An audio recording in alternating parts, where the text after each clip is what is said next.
आज की तीसरी सत्र को हम शुरू करेंगे और शुरू करने से पहले मैं पास्टर जीएस राव को अनुरोध करूंगा वो आगे की हर एक भागों के लिए परमेश्वर की उपस्थिति के लिए प्रार्थना में हमें अगुवाई करें। आइए हम प्रार्थना करेंगे। प्रेमी अनुग्रहकारी पिता परमेश्वर, फिर से आज के जीवन दिन के लिए हम धन्यवाद देते हैं। आपकी जीवित उपस्थिति हम महसूस करने के लिए प्रभु, आपके जीवित वचन के द्वारा आप हमसे बातें करें। भजन संहिता 119 और 18 वचन के अनुसार तेरी व्यवस्था में अद्भुत बात देखने के लिए मेरी आंखों को आप खोलिए। प्रभु, आपके दास के द्वारा जो शिक्षा दिया जाता है प्रभु, हम कलिशा में उन्नति पाकर प्रभु आत्मा को बचाने के लिए प्रभु आप हमको सहायता कीजिए। लगभग हमारी सारी भाई बहन और ऑनलाइन के माध्यम से जुड़ने में आपने सहायता किया, धन्यवाद देते हैं। और राजमंडल सार के लिए हम प्रार्थना करते हैं, आपके दास के द्वारा जो वचन बोया जाता है इसमें 30 गुना 60 गुना 100 गुना से प्रतिफल दीजिए। और भाई किशोर की साथ भी प्रभु रहिए, जो लीडिंग कर रहा है प्रभु आप सहायता कीजिए। आपकी उन्नति के लिए प्रभु जी हम कार्य क्षेत्र में जैसा हम मंडली की जो प्रभु जी अगुवे हमारा भाई लोग जैसा और प्रभु जी गाइड करते उसकी अधीनता में सबमिशन में हम रहकर प्रभु आपकी काम को प्रभु आगे बढ़ाने में भी आप हमको सहायता करें। प्रार्थना हमारा प्रेम उद्धार करता प्रभु यीशु मसीह के नाम से मांगते हैं, आमीन। ओके, बहुत बहुत धन्यवाद पास्टर जीएस राव। तो अभी हम लोग आगे की सत्र को हम शुरू करेंगे और ये समय में मैं राज सर को अनुरोध करूंगा वो हमारे आगे की सत्र के लिए हमें अगुवाई करें। तो आइए हम तालियों के माध्यम से प्रभु यीशु मसीह के मधुर नाम से उनको स्वागत करें। थैंक यू, बहुत बहुत धन्यवाद पास्टर किशोर, और आप सबों को जय मसीह की। और फिर से प्रभु का धन्यवाद हो कि हम लोग इकट्ठा हो सके अपने इस अध्ययन माला को जारी रखने के लिए। और आज मैं आप लोगों को एक खुशी का संदेशा देना चाहता हूं कि हम लोग जो अध्ययन कर रहे हैं उसके जो अभी हम लोगों ने जैसे कि 2 सत्रों में एक जो पाठ है उसको हमने पूरा किया था। उस पाठ का शीर्षक था संपूर्ण कथा या संपूर्ण कहानी। और अभी ये अध्ययन माला हम लोगों का एक उद्देश्य ये है कि जो हम लोग सीख रहे हैं वो हम अपने मंडली के भाई बहनों को भी सिखा सकें, और किस रीति से जो सीख हम लोग प्राप्त कर रहे हैं उसको अपने जीवन में अमल में ला सके और मंडली के जीवन में भी हम लोग अमल में ला सके। तो इसके लिए अब ये अध्ययन माला आप लोगों को भी पूरा इसका जो सामग्री है वो उपलब्ध होगा। तो मैंने पास्टर किशोर से वो शेयर कर दिया था, तो आपको ये सामग्री जो आप लोगों का ग्रुप है उसमें आज पास्टर किशोर शेयर कर देंगे। जो पहला पाठ हमने किया था वो संपूर्ण कथा का वो एक प्रेजेंटेशन के रूप में भी, और उसका ऑडियो फाइल कि एक जन बोल रहा है उसमें भी आप उस पाठ का सारांश सुन सकेंगे उस फॉर्म में भी, और उसका एक वर्ड डॉक्यूमेंट के रूप में भी एक फाइल है, उसमें भी आपको उसके पूरा सारांश मिलता है। तो इसका मुख्य उद्देश्य ये है कि जो आप लोग सीख रहे हैं वो आपके पास भी उपलब्ध हो, आप उसमें फिर से जाके पढ़ सके, उसको ध्यान में कर सके और कैसे फिर आप दूसरों को भी सिखा सके। तो मुख्य उसका उद्देश्य ये है। तो पहला पाठ वाला जो हम लोगों ने किया वो आपको मिल जाएगा। साथ ही साथ आज जो दूसरा पाठ हम लोग करने जा रहे हैं, आज के बाद जब खत्म करेंगे सत्र के बाद, तो उसकी सामग्री भी मैं उसमें पोस्ट कर दूंगा ताकि वो भी आपको मिल जाएगी। तो आज इस सत्र के बाद आपको दोनों पाठों की सामग्री आपके पास उपलब्ध होगी, और इसी तरीके से आगे भी हम लोग जितना पाठ करेंगे उसकी सामग्री आप लोगों को उपलब्ध कराते जाएंगे, है ना, ताकि आप लोग, मुख्य उद्देश्य है कि आप खुद दूसरों को सिखा सकें, है ना, क्योंकि आप लोग सभी अगुवे हैं और आप लोग जो सीख रहे हैं उसको दूसरों को कैसे सिखा सके और इनको हम लोग अमल में ला सके, ये उसका मुख्य मकसद है। तो यही मैं आप लोगों को ये खुशखबरी देना चाहता था। और आज के पाठ का शीर्षक है परमेश्वर की दृष्टि में मनुष्य महत्वपूर्ण है ना। परमेश्वर की दृष्टि में मनुष्य महत्वपूर्ण है। ये बात तो हम लोग सभी जानते होंगे, लेकिन हम लोग ये भी जानते होंगे अपने समाज में रहते हुए कि मनुष्यों की दृष्टि में कई लोग उतने महत्वपूर्ण नहीं है कि नहीं? कि जब हम जिस समाज में रहते हैं वहां पर कई लोगों के समूहों को उतना महत्वपूर्ण नहीं समझा जाता है। जो भी कि ये सच्चाई हम सभी जानते हैं बाइबल से कि परमेश्वर की दृष्टि में सभी मनुष्य महत्वपूर्ण है ना? तो आज हम लोग उसी शीर्षक पर थोड़ा चिंतन करेंगे। तो इस चिंतन की शुरुआत करने के लिए हम लोग एक सवाल शुरू करना चाहते हैं। किशोर जी, आप जानते हैं कि ब्रेकआउट रूम में कैसा बांटना? नहीं ना? अच्छा, अच्छा, मैं ऐसा करता हूँ, ट्राई करता हूँ। तो मैं आप लोगों को ना ब्रेकआउट रूम में बांटूंगा और 5 मिनट कितना देर 7 नहीं,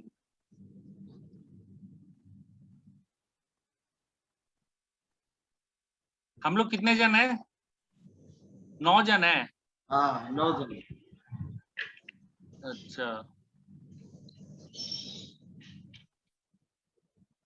तो हम अभी 3 ब्रेकआउट रूम कर रहे हैं। उसमें ना आप लोग वो ब्रेकआउट रूम का ऑप्शन आएगा ज्वाइन, ये वाला रूम, तो आप उस रूम में चल ज्वाइन कर लीजिएगा और फिर जब समय खत्म होगा तो आप वापस आ जाइएगा यहीं पर। और आपको एक सवाल का डिस्कस करना है, चर्चा करना है अपने रूम में कि हमारे समाज में या हमारे समुदायों में कौन लोग हैं, किस श्रेणी के लोग या कौन लोग ऐसे हैं जिनका महत्व नहीं दिया जाता है, जिनको जिस प्रकार से एक लोगों को महत्वपूर्ण समझा जाता है तो वैसा उन लोगों को महत्वपूर्ण नहीं समझा जाता, या उनका समाज में उनको इज्जत नहीं है, उनको सम्मान नहीं मिलता, या उनका कमतर दर्जा है, और लोगों की तुलना में उनको बहुत कम महत्व दिया जाता है। तो ऐसे कौन लोग हैं वो अपने ग्रुप में आप चर्चा करिएगा और उसके बाद आप वापस आइएगा तो हम आप लोगों से सुनेंगे कि कौन कौन लोगों को आपने सूची बनाई है। ठीक है, स्पष्ट है? तो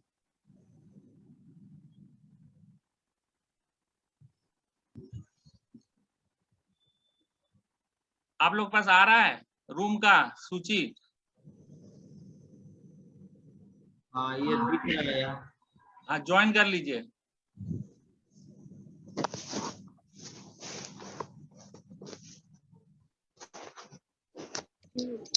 मेरे पास नहीं आई अभी तक सर।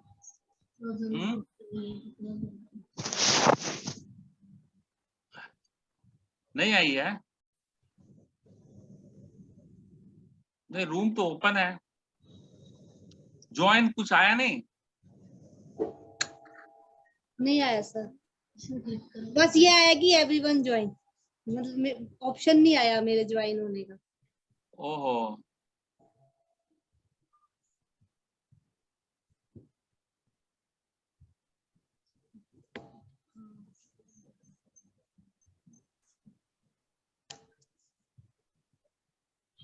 सब ज्वाइन हो गए? हम ही लोग ही बचे हुए हैं। अच्छा, ये शायद हमारे लिए ही है।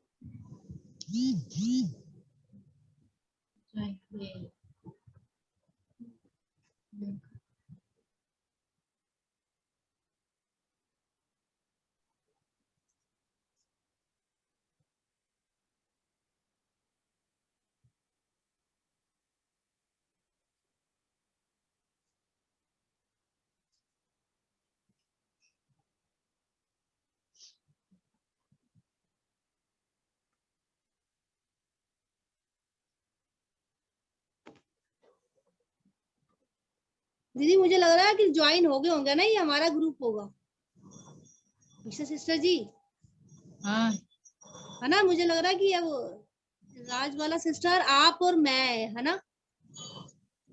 मालूम नहीं। कुछ पता नहीं, अभी सिस्टर जी थे चले गए, पता नहीं कहाँ पे।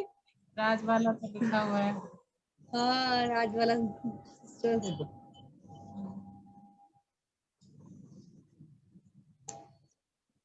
राजमंडल। सर भी हो गए हैं। अच्छा, आप लोग कहीं रूम में नहीं गए थे? नहीं अच्छा मेरे तो, पास सर रूम का ऑप्शन ही नहीं आया।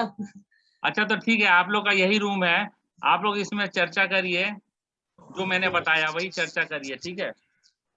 ठीक है। अब मैं इसमें कुछ नहीं बोलूंगा अभी, आप लोग करिएगा। ठीक है। क्या सोचा नहीं सिस्टर जी आपने?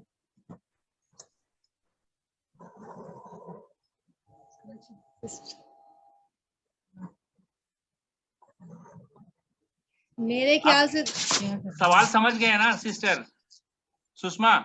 मैं तो समझ गई सर, मैं हाँ, कि तो आप दूसरों को समझा दीजिए और चर्चा करिए। हाँ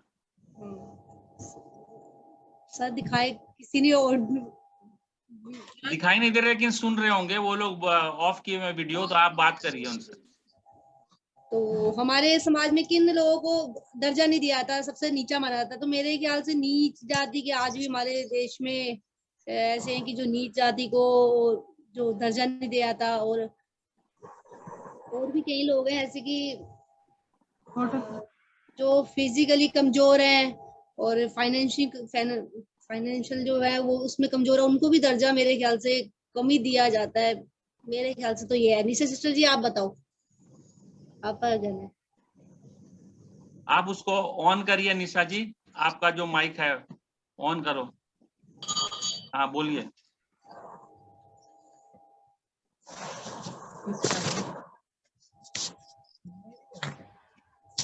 हाँ सुषमा, किस बारे में बताया था? इतने बंद कर दिया था मैं क्या। सर ने बात की थी कि हमारे समाज में कौन सी ऐसी वर्ग के लोग हैं जिन्हें दर्जा नहीं दिया था, मतलब सबसे इज्जत नहीं मिलता, उनको सम्मान नहीं मिलता, उनको महत्व नहीं दिया जाता, ऐसा। मेरे ख्याल से तो जहाँ तक अभी तक हमने फेस किया है और हम किताबों में पढ़ते हैं, तो मेरे ख्याल से तो मध्यम वर्ग के लोग जो होते हैं, लो कास्ट के, और फिजिकली जो जैसे कि फिजिकली और मेंटली होते हैं, और फाइनेंशियल विकलांग। हाँ तो मेरे ख्याल से तो ये है। ओके आप बताओ निशा जी, आपका क्या पॉइंट है इसमें? प्लस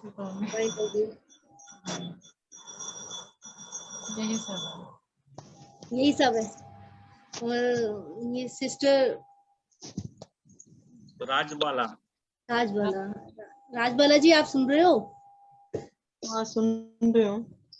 अच्छा तो आप बताओ, आपकी क्या पॉइंट ऑफ व्यू है इसमें कि कौन से मध्यम वर्ग, मतलब कौन से लोग हैं जिन दर्जा नहीं दिया था? हेलो सुन रहे हो मुझे? यस यस हेलो सुन रहे हो ना? हाँ जी। एक्चुअली क्या है, जिसमें ये हमारा इंडिया का ही नहीं है, बट ये पूरे वर्ल्ड का है। जो लोग टैगरी कुछ भी है ना, तो उनको इज्जत नहीं दी जाती।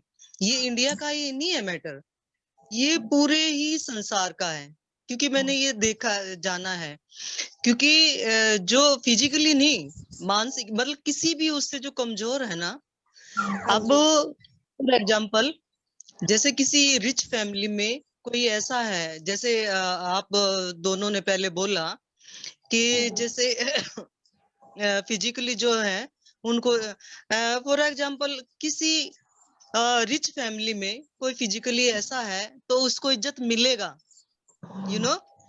बट वो ही अगर स्लम में रहता है ना, रोड पे है, कुछ भी है, तो उसको इज्जत नहीं दिया जाता। ये इंडिया का नहीं, बट सारी ही दुनिया का वो है दस्तूर, है ना। तो मेरा सजेशन यही है कि जो किसी भी तरह से जो वीक है ना, तो उसको इज्जत नहीं दी जाती, चाहे वो कहीं भी है, वे फिजिकली है, मेंटली है, फाइनेंशियली है, कैसा भी है, तो उसको इज्जत नहीं दी जाती। ये सारे ही संसार की दुविधा है। तो मेन फिर हमारा यही है, क्योंकि जब हम प्रभु के जन हैं तो हमारा यही है, प्रभु ही ऐसों को इज्जत देते हैं, क्योंकि प्रभु का ही खून बहा है। प्रभु ने ऐसों के लिए इज्जत खून बहा है कि उनका भी इज्जत हो। तो सबको जय मसीह की। ओके, धन्यवाद। तो मेरे ख्याल में हम रूम बंद कर रहे हैं, वापस चले जाएंगे सब कोई उस रूम में, तब फिर चर्चा करेंगे। तो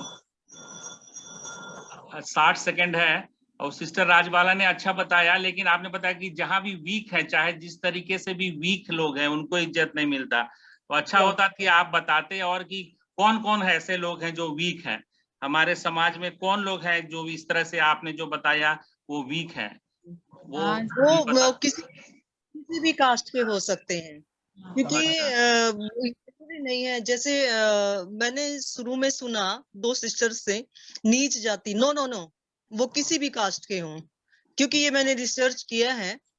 तो वो किसी भी कास्ट के हो सकते हैं। जो वीक हैं तो उनको इज्जत नहीं दिया जाता।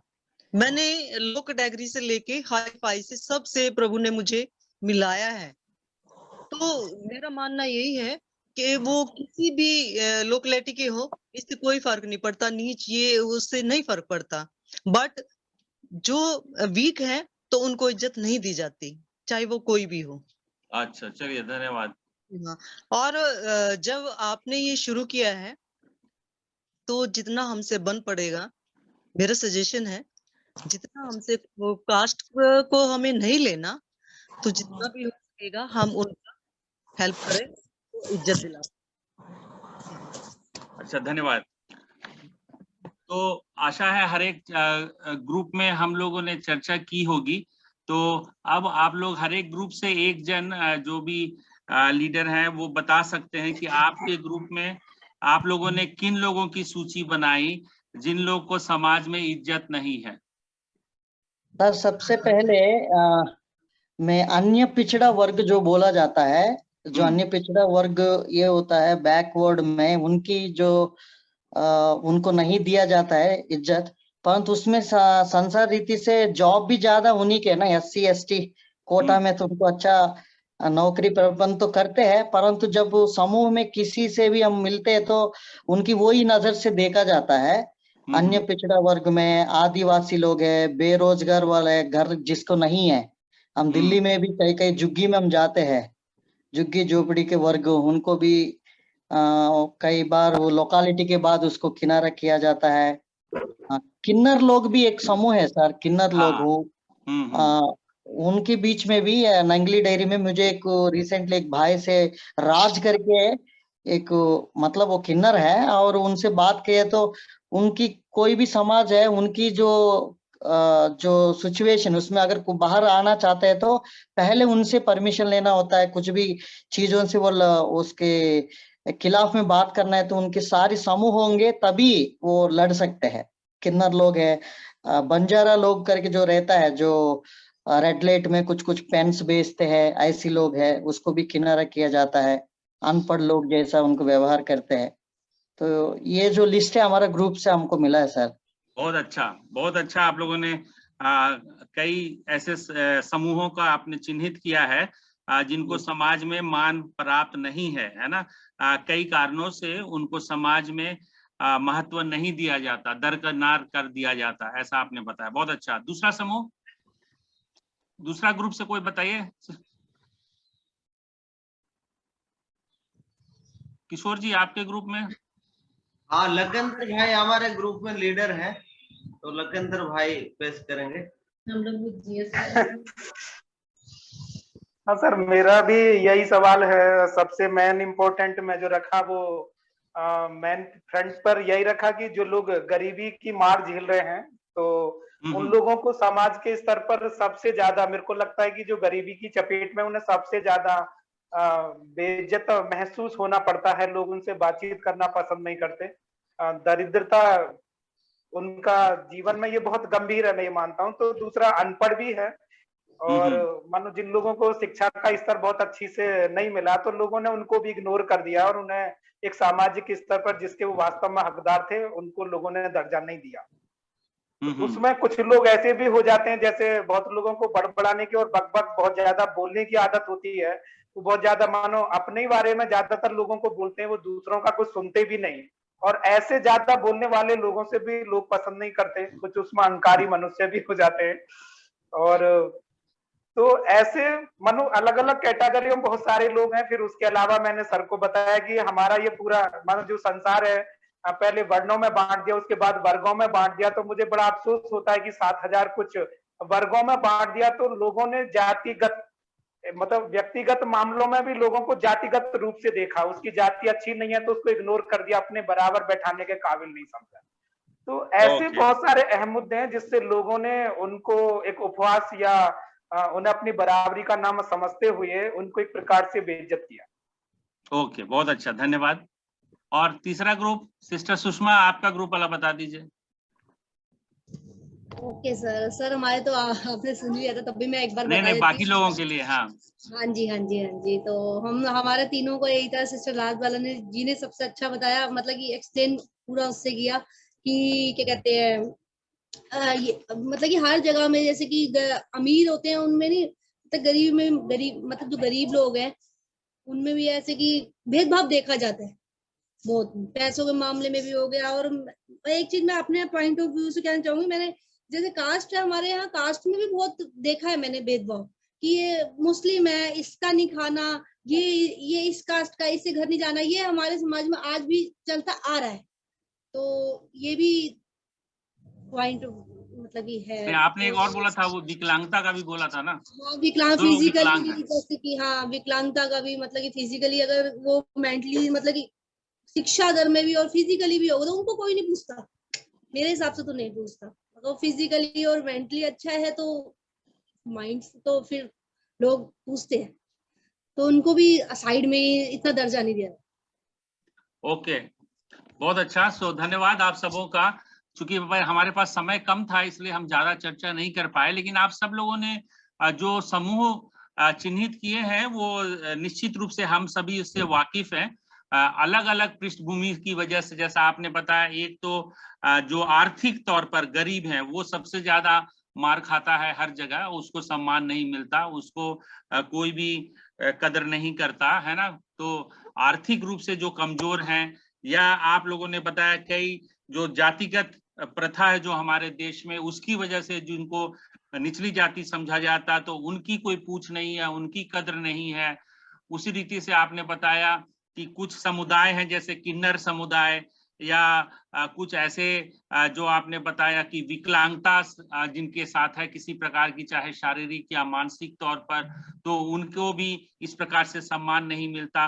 तो इस तरह से कई ऐसे समूह आप लोग पहचान कर पाएंगे जिनको समाज में महत्ता नहीं दी जाती, जिनकी पूछ नहीं है, जिनकी कदर नहीं है, लोग उनको सम्मान नहीं देते, उनको ठीक से बात नहीं करते, उनके साथ सही व्यवहार नहीं करते, या कई बार उनके साथ दुर्व्यवहार भी किया जाता है, कई बार उनका शोषण भी किया जाता है उनकी इस अवस्था के कारण से, है ना। तो ऐसी जो परिस्थिति है आज हम उस पर थोड़ा चर्चा करने जा रहे हैं। और ऐसे लोगों के समूहों को हम लोग कह सकते हैं हाशिए के लोग। हाशिया मतलब अंग्रेजी में जैसे कि कहते हैं मार्जिन। तो जैसे आप लोग स्कूल में कॉपी किताब इस्तेमाल करते हैं, तो कॉपी जब नोटबुक बनाते हैं तो उसमें मार्जिन खींचते हैं ना। मार्जिन को हिंदी में क्या बोलते हैं?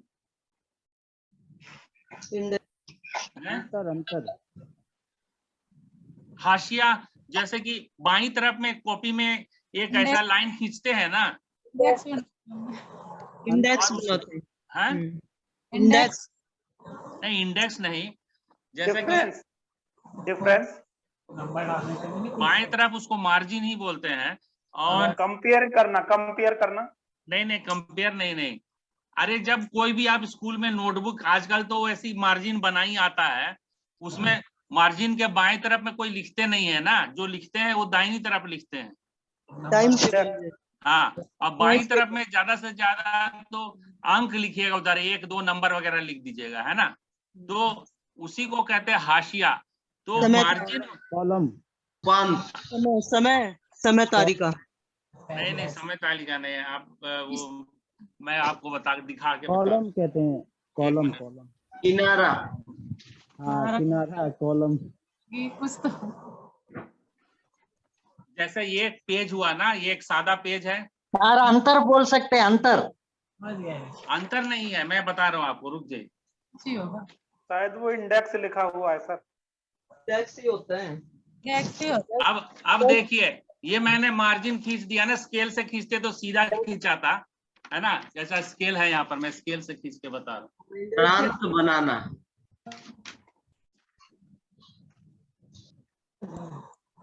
Time table index. सर सीमा बोल सकते हैं, सीमा सीमा।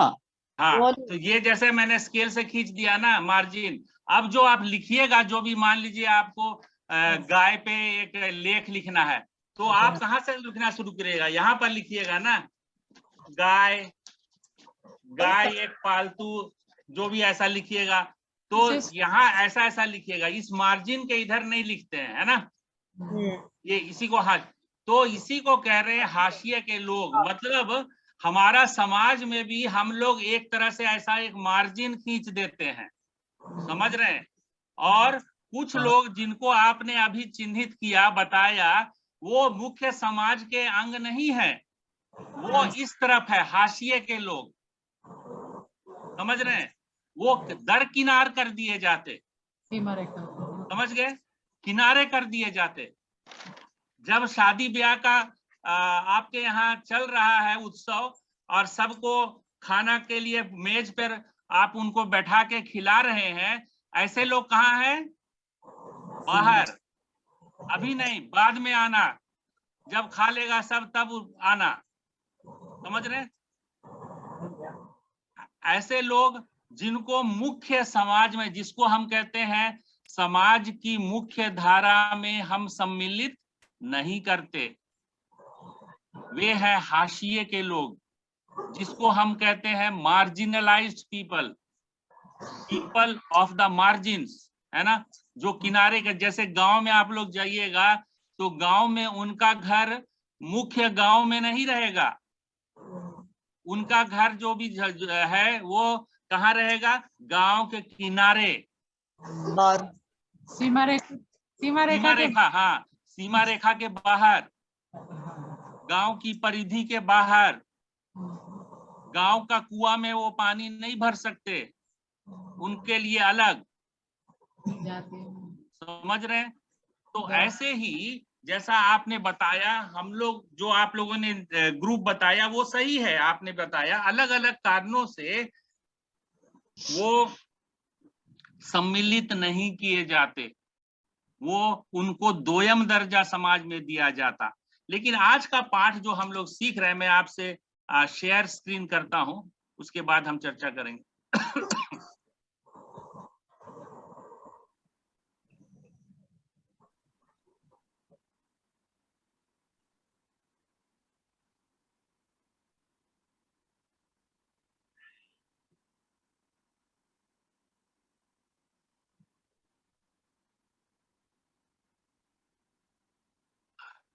आपको दिख रहा है कुछ?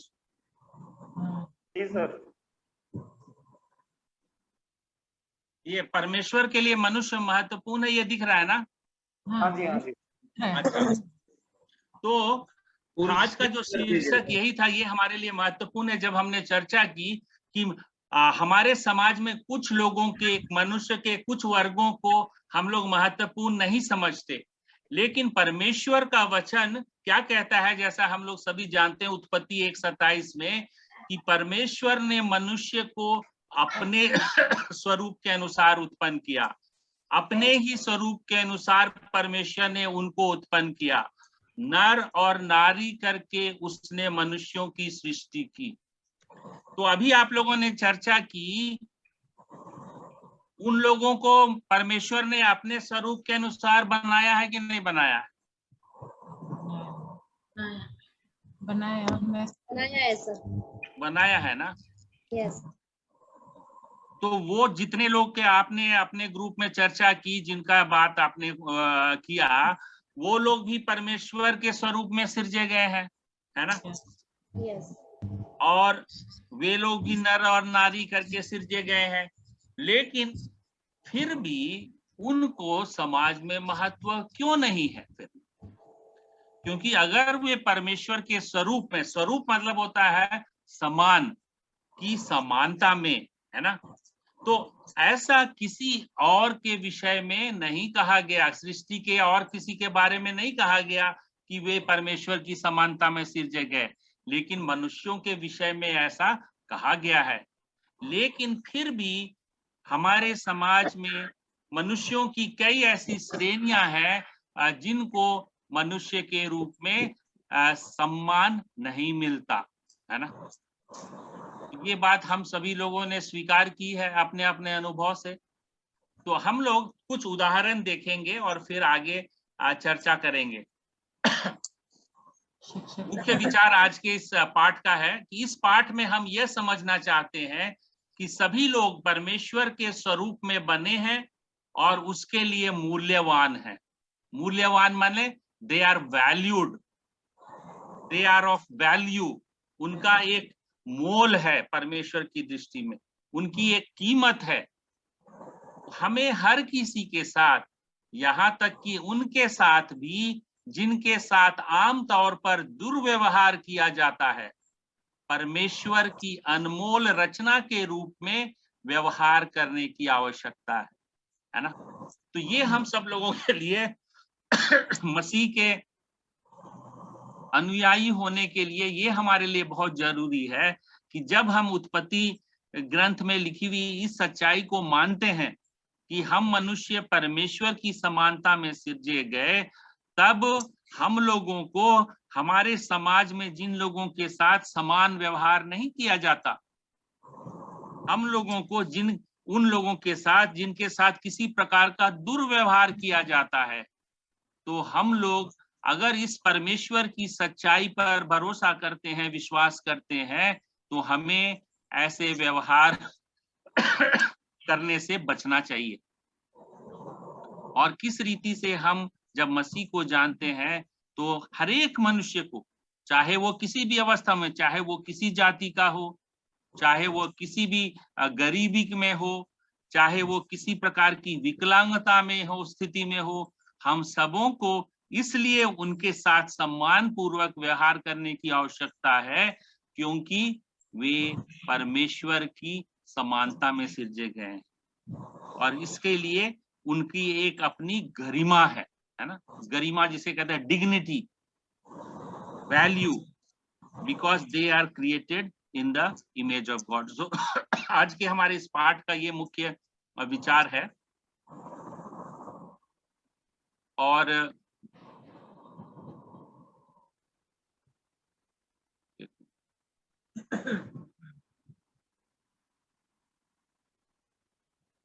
एक कहानी है कॉन्गो देश से। कॉन्गो ये एक अफ्रीका महाद्वीप का, महादेश का एक देश है, कॉन्गो, DR कॉन्गो बोलते हैं। वहां पर काफी गरीब देश है और वहां पर काफी समय से एक प्रकार से काफी हिंसा आपसी गुटों के बीच में भी चलती रहती है और वहां काफी लोगों के साथ कई समूहों ने बहुत किस्म के दुर्व्यवहार किए हैं वहां पर। तो उस देश की ये कहानी है कि कॉन्गो में कई कलीसियाओं ने वेश्याओं को सहायता पहुंचाना शुरू किया। वेश्या जानते हैं ना, जिसको कहते हैं प्रोस्टिट्यूट, है ना, जिससे लोग उन्हें कलीसिया के भवन में रहने और सिलाई सिखाने का अवसर मिला। ये वेश्याएं वो लड़कियां थी जो सड़क पर रह रही थी क्योंकि वे शादी से पहले गर्भवती हो गई थी और उनके परिवारों ने उन्हें बाहर निकाल दिया था। तो क्या हुआ, वहां की कुछ कलीसियाओं ने ऐसी लड़कियों को जो जवान लड़कियां थी और उनके साथ किसी गलत संगति की वजह से या कुछ कारणों से उन्होंने शादी के पहले ही गर्भ ठहर गया और इस कारण से उनके परिवारों ने उनको अपने परिवार से निकाल दिया, और जब उनके सड़क पे रहने लगी, उनका कोई आर्थिक गुजर बसर करने का साधन नहीं था, तो वो इस प्रकार के वेश्यावृत्ति आदि बातों में लग गई। तो ऐसे लोगों की जो दुर्दशा को देखकर वहां की कलीसियाओं ने उनको सहायता करने की सोची, और उनको कलीसियाओं के अपने भवन थे, उसमें उनको आश्रय प्रदान किया, और उनको काम कुछ सिखाने लगे कि वे लोग इस वेश्यावृत्ति छोड़ के वे लोग कुछ काम सीख ले और फिर अपना गुजर बसर कर सके, है ना। हालांकि कुछ लोगों ने इस कार्य की आलोचना की कि क्या हमें वास्तव में ऐसे लोगों को कलीसिया में लाना चाहिए। तो कई लोग उससे खुश नहीं थे, वे कह रहे इन लोगों के साथ हमें क्या लेना देना, है ना। तो आपको क्या लगता है कि कलीसिया को इन लड़कियों की सहायता करनी चाहिए, या क्या इनके बजाय अन्य लोग हैं जिन पर आपको लगता है कि कलीसियाओं को ध्यान केंद्रित करना चाहिए? आपको क्या लगता है यीशु क्या करते? तो ये 2-3 सवाल हैं। आप लोग कोई इस पे अपना विचार रखना चाहेंगे? हेलो। हाँ बोलिए। हेलो, जय मसीह। क्योंकि प्रभु ने तो आप सभी जानते हो, आप तो मुझसे ज्यादा जानते हो, जब वो व्यभिचारिणी पकड़ी गई थी तो प्रभु ने क्या किया था आप सभी जानते हैं। प्रभु ने बोला था कि जो जिसने पाप ना किया हो वही इसको पत्थर मारे। वो सभी छोड़कर चले गए थे और प्रभु ने कहा था मैं भी तुझे क्षमा करता हूँ। तो प्रभु तो हैं, तो प्रभु होते तो प्रभु इनको मदद करते, क्योंकि प्रभु ने मदद की है, क्योंकि उन्होंने कितने ही मुझसे ज्यादा आपने पढ़ा भी है और जानते भी, मैं जितना मैं जानती हूँ बताती हूँ। जब हम प्रभु के अनुयायी हैं, तो जब प्रभु ने मदद की तो हमें भी करना चाहिए। हमें भी उससे चिढ़ने की बजाय उनका मदद करना चाहिए जो ऐसी हैं। और कितना ही है जो आप तो कांगो की कह रहे हो, और ये सारी जगह मेरे ख्याल से है। तो जब बाकी को तो इनसे कुछ लेना देना नहीं है, जब हमने प्रभु को पढ़ा है, जाना है, तो हमारा तो यही है कि हमें जो कलीसिया है जो भी है, और जैसे आपने ये पास्टर किशोर ने, भाई राव ने ये शुरू किया है, तो हमारा यही रहे कि हम ऐसों की मदद करें जैसे भी हो सके। जय मसीह। बहुत अच्छा, धन्यवाद राजवाला जी, आपने बहुत अच्छा बताया। और कोई दूसरे के कोई और विचार है, बताना चाहेंगे?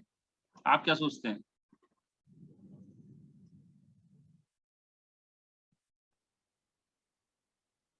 अपना माइक अनम्यूट करके बोल सकते हैं प्लीज। बिल्कुल करना चाहिए सर, क्योंकि मान लीजिए जो लोग अंधकार में हैं वो लोग ऐसी समझ शायद नहीं रखते, तो हम किसी और के पर तो नहीं बोल सकते। सबसे पहले हमारा उत्तरदायित्व है, क्योंकि प्रभु ने हमारे ऊपर ऐसा ज्ञान का प्रकाश डाला है, हम लोग समझ गए हैं, तो हमें इसके लिए जागरूक होना चाहिए और कलीसियाओं को भी इस पर अपना ध्यान केंद्रित करना चाहिए। बहुत अच्छा, धन्यवाद। तो आप दोनों ने इसके विषय में सकारात्मक रुख बताया है, लेकिन एक सवाल ये, हम लोग कह रहे करना तो चाहिए, लेकिन क्या आप जानते हैं कोई कलीसियाएं हमारे अपने जान पहचान की, जहां दिल्ली में हम लोग रहते हैं, क्या ऐसी कोई कलीसियाएं हैं जो ऐसे समूहों के साथ काम कर रही हैं? हाँ है। आप बताएंगे? है ऐसी। अभी हमारे इस नजफगढ़ में ही, आप जानते हो ना जानते हो तो ये जो दिचाऊ, जानते हैं आप? दिचाऊ रोड इधर है, तो एक भाई है, मैं भी प्रभु, क्योंकि हम काफी टाइम से प्रभु को हमने स्वीकारा है, मैं भी अक्सर जाती हूं उधर।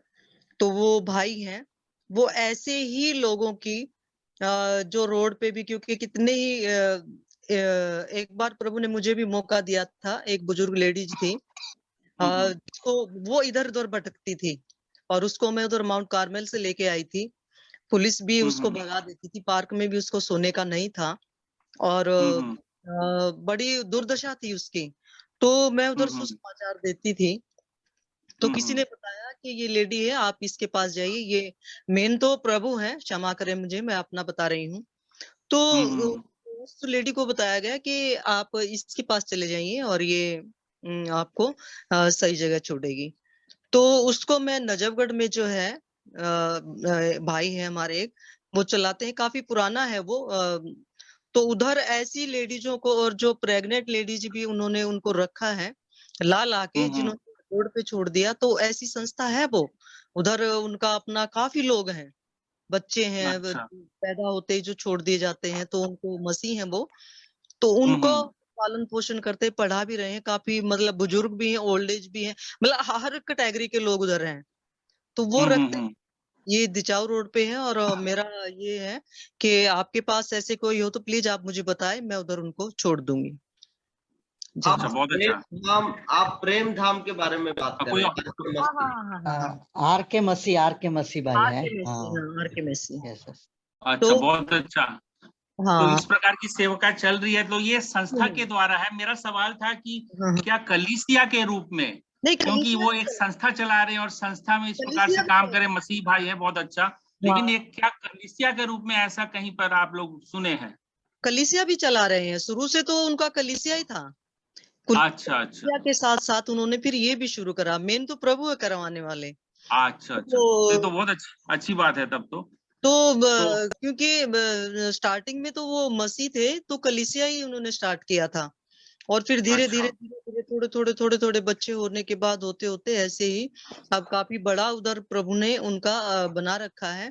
और एक और था, बट वो तो थोड़ा ही चल पाया, वो ज्यादा नहीं चल पाया, वो भी आर के मैसी था। तो उधर भी प्रभु मेरी मदद करते थे, जाती थी मैं, बट वो इतना नहीं चल पाया ये जितना प्रभु चला रहे हैं, ये है। ओके, बहुत अच्छा, धन्यवाद सिस्टर। तो ऐसे कई कलीसियाएं हैं जैसे विशेष रूप से मैं जानता हूं कि जब हम लोगों ने वेश्याओं की बात की, तो वैसा बम्बई में मैं कई ऐसी कलीसियाओं से मिला हूं। उन लोगों की काफी मतलब गहरी सेवकाई है। ऐसे जो महिलाएं ऐसी परिस्थितियों में फंसी हुई है उनके साथ, और कई कलीसियाएं उनके बीच में बहुत गहराई के साथ काम कर रही है। और दिल्ली में भी कुछ कलीसियाओं को मैं जानता हूं जो उस प्रकार से सेवकाएं करती हैं। और जो हमारे रेड लाइट एरियाज हैं जो दिल्ली में, जैसे कि एक उधर पहाड़गंज की तरफ है, तो वहां पर भी उन लोग एक उनके लिए वहां पर सेंटर बनाए हैं जहां पर उनके लिए कुछ हेल्थ केयर का और उनके बच्चों को पढ़ाने का इस प्रकार से काम कर रहे हैं। तो ऐसा कई कलीसियाएं भी इस प्रकार से ऐसी समूह के लोगों के साथ कार्यरत हैं। तो अच्छा है कि आप लोगों को भी इसका अनुभव है। और हम आगे बढ़ेंगे कि जैसा कि ये उत्पत्ति 1:26-27 में हम लोगों ने पढ़ा है कि परमेश्वर ने मनुष्य को अपनी समानता में रचा, और बाकी सृष्टि के विषय में ऐसा नहीं कहा गया कि वो परमेश्वर की समानता में है।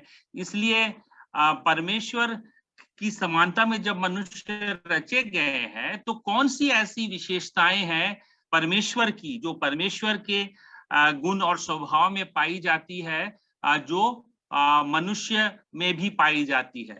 और इसीलिए मनुष्य को परमेश्वर ने अपनी स्थान में इस पृथ्वी पर परमेश्वर को प्रतिबिंबित करने के लिए रखा है ना, कि मनुष्य को उन्होंने ये जिम्मेवारी सौंपी कि परमेश्वर का जो अधिकार था एक सृजनकर्ता के रूप में, वही उन्होंने मनुष्य को दिया। और हम लोगों को जो भी उन्होंने वरदान दिए, जो बुद्धि दी, जो कल्पनाशीलता दी, हमें विवेक दिया, ये सारी के द्वारा से किस रीति से हम पृथ्वी में परमेश्वर को प्रतिबिंबित करें, है ना। तो ये पद हमें बताते हैं। तो आप और कौन सी ऐसी विशेषताएं बताएंगे जो मनुष्यों को दी है परमेश्वर ने, जो परमेश्वर के समान स्वभाव जो मनुष्य को मिला है, कोई बताना चाहेंगे?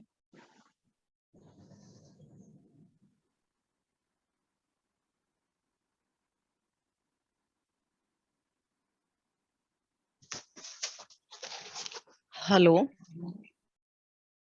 हाँ बोलिए मैडम।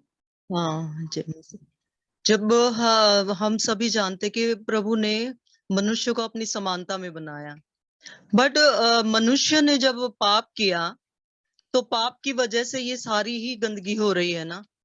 मनुष्य कहाँ प्रभु की मानते हैं, और हमें हमें बुरा तो दिखाई देता है, बुरा लगता भी है, चाहे कितने भी कोई क्यों ना हो।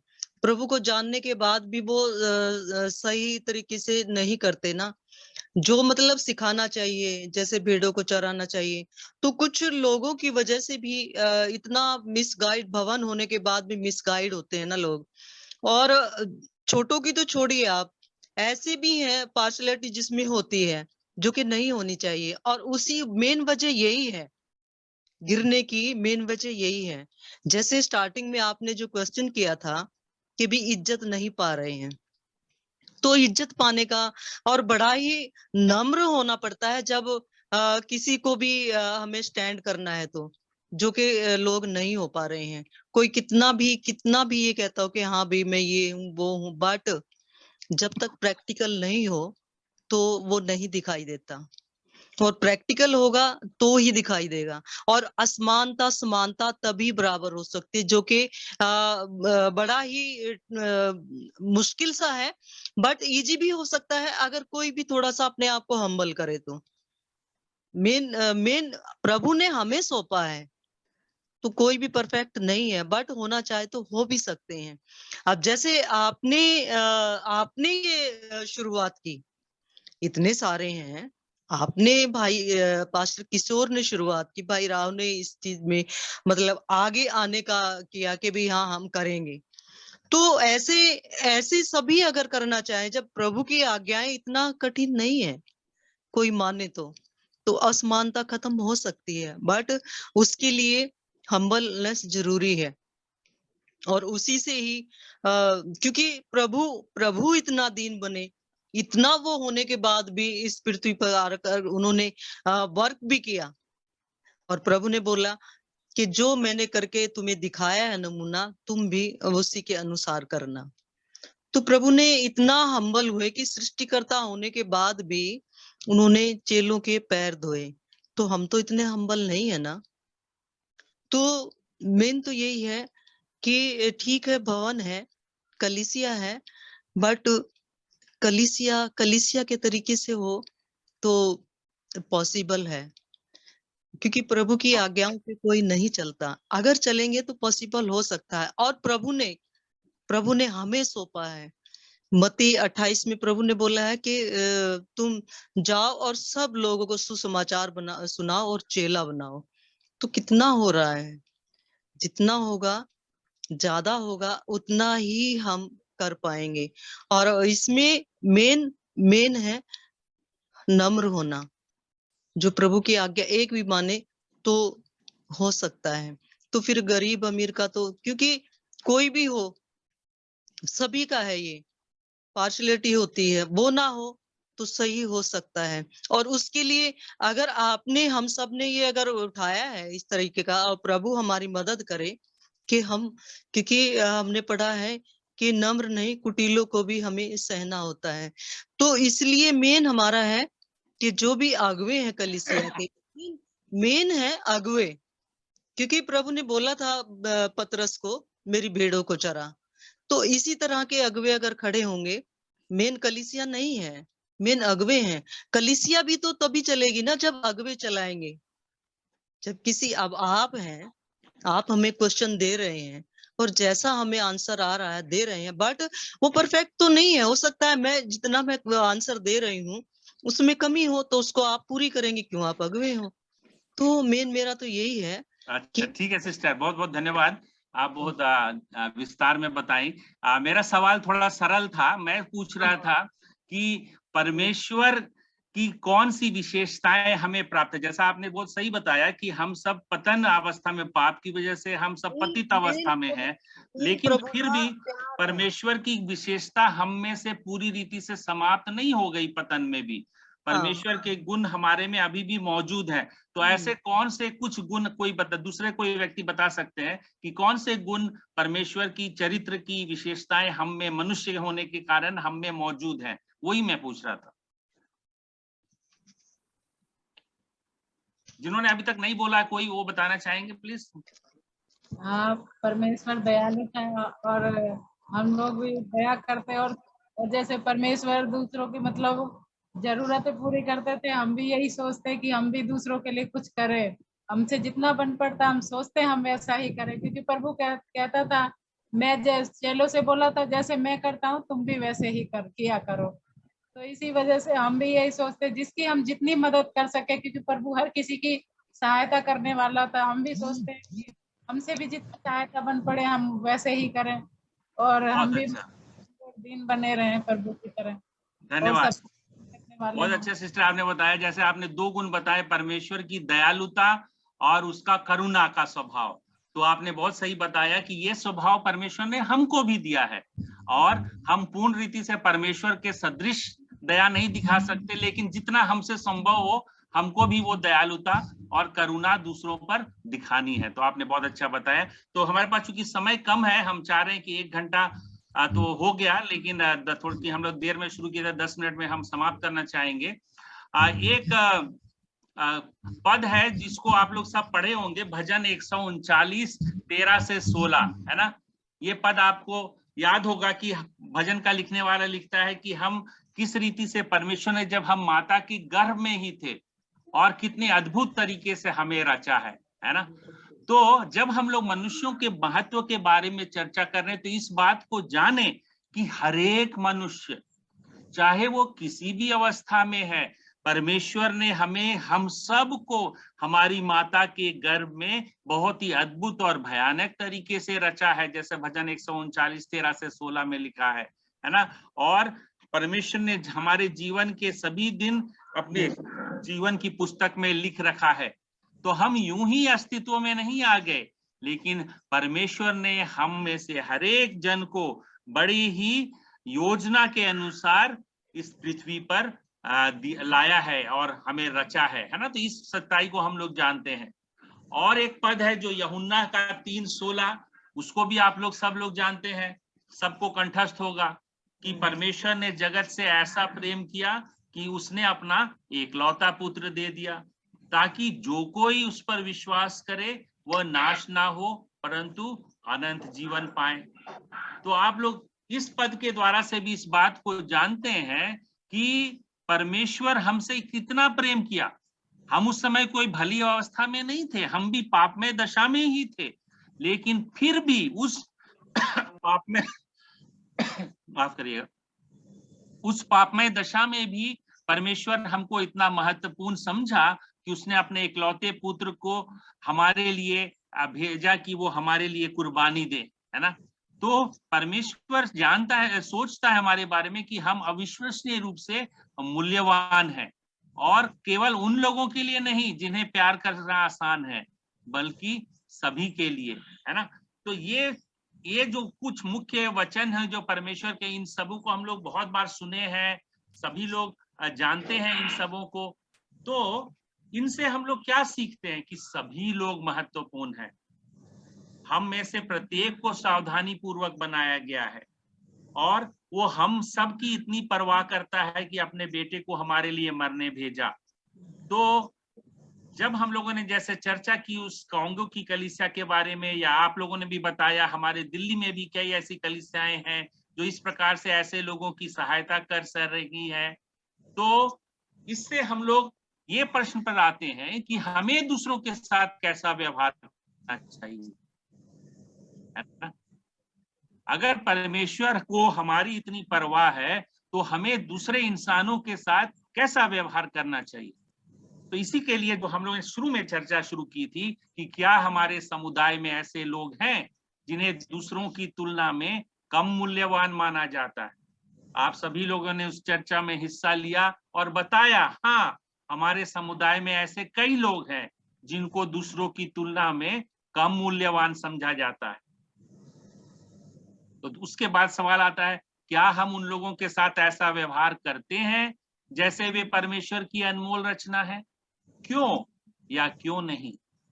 अब जैसा पास्टर राव ने बताया, किन्नर समुदाय, तो हम में से हर एक जन प्रतिदिन शायद जब हम लोग सड़क पर जाते होंगे किसी न किसी किन्नर से हमारा सामना होता होगा, लेकिन क्या हम उनके साथ ऐसा व्यवहार करते हैं कि वे परमेश्वर की अनमोल रचना है, या हम उनसे थोड़ा दूर भागते हैं? तो क्यों या क्यों नहीं? तो शायद हमारे उत्तर ये हो सकता है, शायद हम लोग उनसे ठीक तरीके से कभी संबंध नहीं बनाए। हम लोगों ने शायद किसी किन्नर व्यक्ति के साथ एक सामान्य व्यक्ति की तरह बातचीत नहीं की। हो सकता है हमने कभी उनके जीवन में उनका क्या इतिहास रहा, वे कैसे इस अवस्था में आए, इन बातों की हमने कभी किसी से बातचीत नहीं की। हमने उनको एक दूसरे निगाहों से ही देखा। ऐसा ही अन्य जो भी वर्ग के लोग जिनके विषय में आपने कहा, हमारा व्यवहार उनके प्रति भी ऐसा ही हो सकता है। तो कैसे हम अपने इस व्यवहार में बदलाव लाएं, ये हमारे लिए सवाल है। और मैं अंत में आपको एक प्रथम कलीसिया, जो आरंभिक कलीसिया थी, उसके कुछ इतिहासकारों ने उसके बारे में लिखा है, और कैसे उनके व्यवहार में जब ये परिवर्तन आया तो कलीसिया की बढ़ती में कैसे परमेश्वर ने इसको इस्तेमाल किया। तो हम ये छोटी कहानी को जल्द से पढ़ के हम आगे बढ़ेंगे। तो उस समय की कलीसिया में मसीही लोग जानते थे इस बात को कि लोग परमेश्वर के लिए महत्वपूर्ण है। और उस समय जो वहां की रोमी साम्राज्य था, वहां पर प्लेग या समझिए हैजा की महामारी फैल गई, और खुद को बचाने के लिए लोग बीमार लोगों को मरने के लिए सड़कों पर फेंक देते थे, क्योंकि ये बहुत ही संक्रामक बीमारी थी। और जैसा अभी अभी हम लोगों ने कोविड के समय भी देखा था कि कैसे बहुत सारे लोग कोविड के संक्रमण से मर रहे थे, और कैसे लोग उनको माने जलाने के लिए भी नहीं जा रहे, या ऐसे ही गाड़ नहीं रहे, फेंक दे रहे, है ना, ऐसा कुछ हो रहा था। तो उस समय ऐसे ही हो रहा था। लेकिन उस समय चूंकि मसीहियों ने इस बात को जाना था कि हाँ, परमेश्वर की दृष्टि में मनुष्य महत्वपूर्ण है, इसलिए वे उनकी देखभाल करने लगे। इस कार्य के कारण कई मसीही लोग भी बीमार हो गए और कई लोग मर भी गए, लेकिन उनके उदाहरण के माध्यम से कई लोगों ने अपना जीवन मसीह को दिया और कलीसिया तेजी से विकसित होने लगी। क्योंकि उस समय जब प्लेग में जब अपने घर में भी किसी को हो गया, लोग उनको छोड़ छोड़ के भाग जा रहे थे, तब जो मसीही लोग थे वे उनकी देखभाल जो भी कर सकते थे, पानी पिलाना, उनको साफ सुथरा रखना, ये सारी बातें कर रहे थे। ऐसे में कई मसीही लोग भी चपेट में आ गए और मर गए, लेकिन जो लोग बच गए वे लोगों ने देखा जब मसीहियों के इस प्रेम को, तो उसकी वजह से वे लोग भी मसीह को ग्रहण कर पाए। तो सारांश कि सभी लोग परमेश्वर के लिए मूल्यवान हैं। उसने हम सभी को अपनी छवि में बनाया है और हम में से प्रत्येक को सावधानी पूर्वक बनाया है। वो हम लोगों की इतनी परवाह करते हैं कि उन्होंने अपने बेटे को हमारे लिए मरने को भेजा। तो अगर परमेश्वर लोगों से इतना प्यार करते हैं तो हमें भी करना चाहिए। हमें स्वयं को क्या चुनौती देने की जरूरत है? क्या हम भी दूसरों के लिए बलिदान देने को तैयार होंगे? तो आप लोगों के लिए काम है, जब आगे जो सप्ताह है जिसके पहले कि हम लोग मिले, तो आप लोग इन कदमों को उठा सकते हैं। अपने समुदाय में उन लोगों की सूची बनाएं जिनका मूल्यांकन कम है, जैसा हमने चर्चा की थी। आप लोग उसको विस्तार में चर्चा कर सकते हैं और पहचान कर सकते हैं कौन से लोग हैं जिनको हमारे समाज में उनका मूल्य नहीं है या उनके साथ अच्छा व्यवहार नहीं किया जाता है। आप दूसरों के साथ कैसा व्यवहार करते हैं, यह देखने में सहायता के लिए परमेश्वर से मांगे। क्या कई ऐसे लोग हैं जिनकी आप उपेक्षा करते हैं? प्रार्थना करने के लिए समय निकालें, और यदि ऐसे लोग हैं जिनके साथ आपने अच्छा व्यवहार नहीं किया तो वे परमेश्वर से क्षमा मांगे। उन तरीकों के विषय में विचार करें और योजना बनाएं जिनसे आप अपने समुदाय में जो कम मूल्यवान लोग हैं उनके साथ सम्मान और प्रेम पूर्वक व्यवहार कर सकें जैसा परमेश्वर करता। तो यही मुख्य सारांश, एक लंबा पाठ नहीं था, ये एक छोटा पाठ है, लेकिन एक सच्चाई जो परमेश्वर ने हम लोगों पर प्रकट की कि परमेश्वर की दृष्टि में मनुष्य महत्वपूर्ण है। भले ही हमारे समाज में कई लोगों की तौहीन की जाती, उनको महत्व नहीं दिया जाता, उनको इज्जत नहीं दिया जाता, उनको साथ दुर्व्यवहार किया जाता है। लेकिन जब हम मसीह की कलीसिया के सदस्य हैं तो हमारा व्यवहार इससे फर्क होना चाहिए। और जब इन सच्चाइयों को हम लोग जानते हैं कि परमेश्वर हमसे क्या अपेक्षा करते हैं, तो एक छोटी कलीसिया के रूप में हम कोई एक छोटा कदम उठा सकते हैं कि आप लोग एक कलीसिया के रूप में रेखांकित करें, चिन्हित करें कौन से ऐसे लोग हैं जो शायद हमारी कलीसिया में ही ऐसे लोग हों जो उपेक्षा के शिकार हैं, जिनको महत्व नहीं मिलता। और एक कलीसिया के रूप में हम क्या कर सकते हैं? हो सकता है आप दूसरे लोग के बारे तो बताए, आप लोगों ने ये नहीं देखा शायद हमारी कलीसियाओं में महिला उपेक्षा के शिकार है, कि महिलाओं को समान दर्जा नहीं दिया जाता है ना। तो किस रीति से हम क्या कदम उठाएंगे कि हम उनको भी उसी रीति से सम्मान दे सके, उनके साथ ऐसा ही व्यवहार करें जैसा परमेश्वर हम सबों के लिए चाहते हैं, है ना। तो ये सब आप लोग एक समूह के रूप में जब आप आगे चर्चा करते हैं तो इन बातों पर कदमों को उठाने के लिए आप कृपया चर्चा करें। मैं ये जो पाठ है और इसका जो वर्ड वर्जन में और ऑडियो में भी आप लोगों के साथ शेयर कर दूंगा, ताकि आप इसको अच्छे से गहराई से पढ़ें और फिर इन विषय पर आप लोग चर्चा करें, ताकि अगली बार जब हम मिलेंगे तो आप लोग हमसे शेयर कर सकें कि आप लोगों ने क्या एक दो कदम उठाए, आपने क्या किसी ऐसे लोगों से मिले, जैसा आपने आज बताया कुछ समुदाय के लोग जिनको समाज में दर्जा नहीं है, तो व्यक्तिगत रूप से या कलीसिया के रूप से आपने क्या किया इस एक महीने में, जिससे कि जो कुछ आज हमने सीखा था उसके अनुरूप हम लोग व्यवहार कर सके, है ना। तो हम लोग अगली बार जब मिलेंगे तो मुझे आशा है कि परमेश्वर की सहायता से आप में से कईयों के पास ऐसी शेयर करने के लिए, साझा करने के लिए कुछ बातें होंगी। तो इन्हीं बातों के साथ हम धन्यवाद देते हैं और ये समय अंतिम प्रार्थना के लिए पास्टर किशोर को